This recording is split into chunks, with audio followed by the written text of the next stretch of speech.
What's up, J Fusion fans, and welcome back to our regular superhero time review video. So, anyways, before we continue on, I would like to remind everyone that this video is not intended for viewers under the age of 13, and I probably would also have to put some minor spoiler warnings just in case, just to be safe. So anyways, now that it's out of the way, let's move on to the actual review. So, Kamen Rider Saber.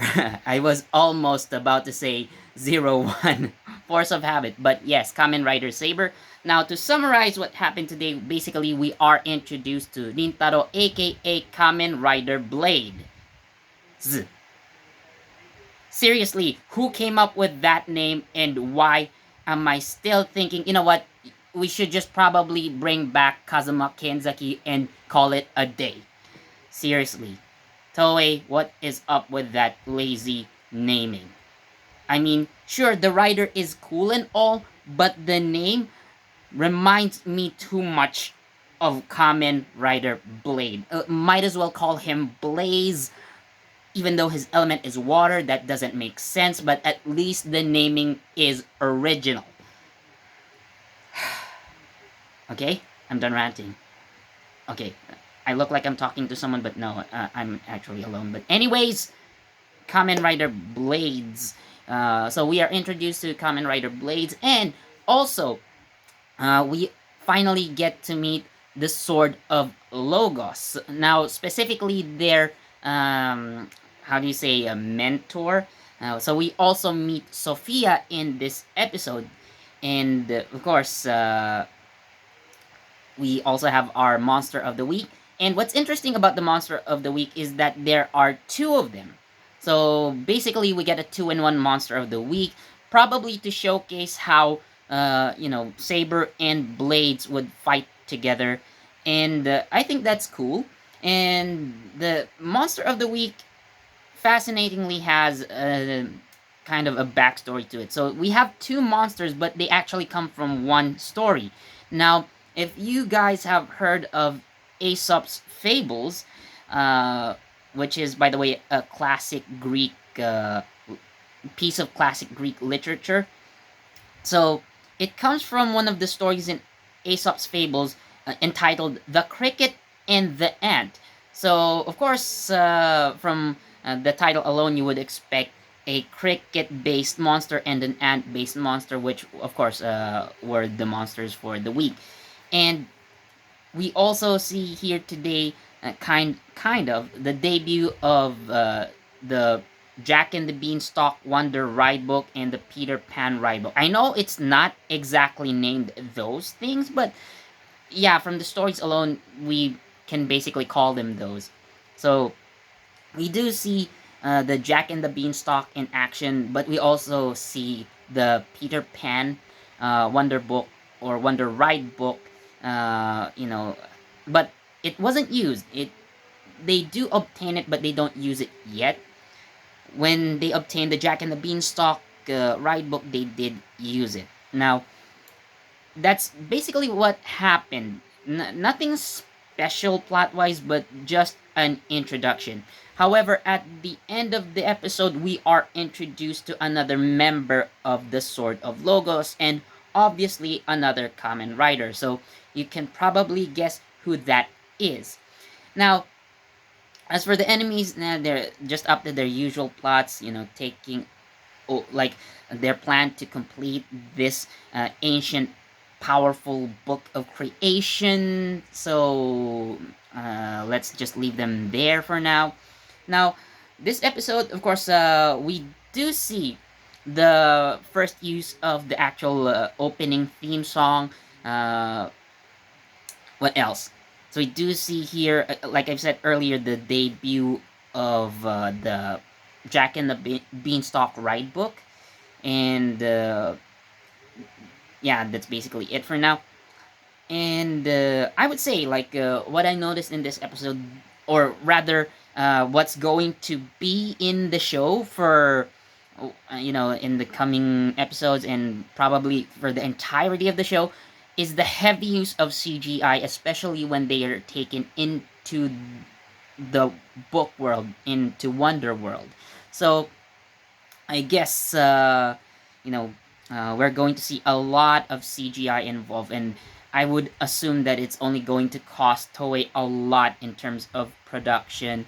You know, just to give the CGI uh, some emphasis to illustrate what kind of fantasy world Wonder World is. And as for this episode, the CG animation is actually very good. I'm just wondering if Toei can keep it up again, considering how expensive it could probably be, and I probably won't be surprised if they suddenly drop the CGI along the way. Again, it's expensive, so and that's how I notice it. But overall, again, the CGI is good. Like the transformation, always CGI. The we oh by the way, we also see the gat trike, or the gatling trike, which is Blades' personal vehicle. We also get the Diago Speedy, which is of course Saber's motorcycle. And well, mostly we see them in CG form. I do believe there are physical vehicles that were used, but mostly for the action part, yeah, it's CG. And did I mention that we do also see the rider kicks today? It's actually Blades that uses his rider kick first, and then Saber. So I guess that's a minor detail, but yeah, there are still rider kicks involved in this show, despite having a huge emphasis on sword fighting and sword action. They didn't remove the classic rider kick, so that's still a nice touch, personally speaking.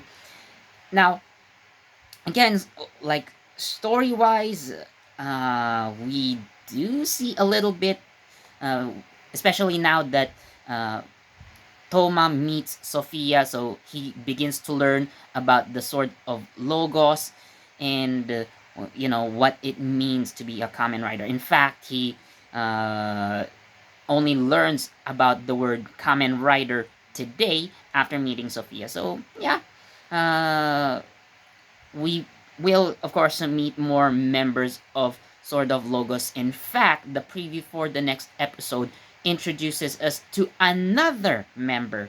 So probably two Kamen Riders next episode. Who knows? Now, I would say overall today's Kamen Rider Saber is enjoyable, especially in terms of the action and CGI. Those I believe were amazing. So, with that, I'm going to give Kamen Rider Saber episode 2 4 out of 5. Now, again, if the story were a bit more engaging in this episode, but I guess we're trying to ease into the story, so we will probably see it gradually. But the action is amazing, so if you are into good action scenes or great action scenes, even depending on how you see it, definitely an excellent use of CGI. Uh, Kamen Rider Saber is a must watch for you, or if not, it's a must try at least. So, anyways, moving on to Kira Major. Now, for the past 3 episodes, I believe, so we are introduced to Queen Mabayuine, Mabushina's mother, and Oradin's wife, of course. So, in the past 2 episodes, we learned that she seems to have died because of a certain curse cast upon her, but we do learn that she is alive. Now, we do see more of Queen Mabayuine's background, at least during Takamichi's time in Crystallia. So we do see her with the family, and we also see what kind of personality she has in this episode. And that's basically it. So we are introduced to the character of Queen Mabayune formally. So we do see her interacting with the team. So no longer just flashbacks or time travel related episodes, like an actual modern day appearance of well, not really modern day but present day appearance of Queen Mabayuini, albeit in some sort of non corporeal form. So yeah, and another element in this episode that I have noticed is the usage of the character's song in the actual plot, at least of today's episode. Of course, this is Mabushina. So, Mabushina uses her character song, and again, it kind of helped in defeating the monster of the week. So, as you probably have read a few days ago, Kira Major is going to use different endings for the next few episodes. So these are the character songs, and it's been a long time since I actually have seen, character songs used as endings for episodes. The last time I saw one would probably be Geki Ranger. I'm not sure, but definitely Geki Ranger had character songs used as ending themes of the show. So this isn't the first time that Super Sentai did this. And based on the preview for the next episode, so it looks like it's going to be a Sayo focused episode, and therefore it's Sayo's character theme that would be introduced. So yeah, very interesting choice for endings here. So plot wise, maybe we would see Queen Mabayuine actually come back, like in a somewhat resurrected form, or at least she could be given a new body or something like that. But anyways, for this episode of Kira Major, I'm going to give it 3.5 out of 5. Again, uh, not much with the plot and story. Mabayuin is sorry, Mabushina rather. Her theme song, her own character theme song is actually really good. It does remind me, however, of like a '90s anime feeling. If you probably have heard of I don't know, sounds Sailor Moon ish, or maybe any other anime in the '90s with a female lead. Yeah, it kind of gives me that vibe, but again, in general, it is good. So I am expecting good character songs from Kira Major, hopefully.